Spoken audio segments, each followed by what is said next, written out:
Šiuo metu vaikų globos namuose yra 37 vaikai. Vaikų globos namuose yra suskirstyta į 3 šeimynas.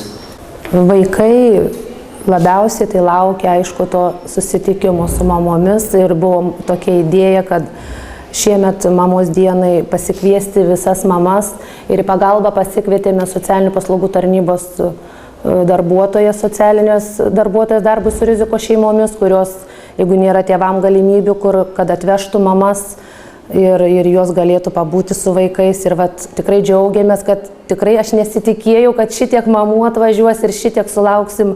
Manau, kad pavyko ir vaikai labai patenkinti tuo pačiu ir labai sujaudinti, nes yra ir kur rečiau mamos aplanko ir kurie dažniau susitinka, įvairiai, bet jie tikrai smagu patirti tas akimirkas su tėvais, su mamom.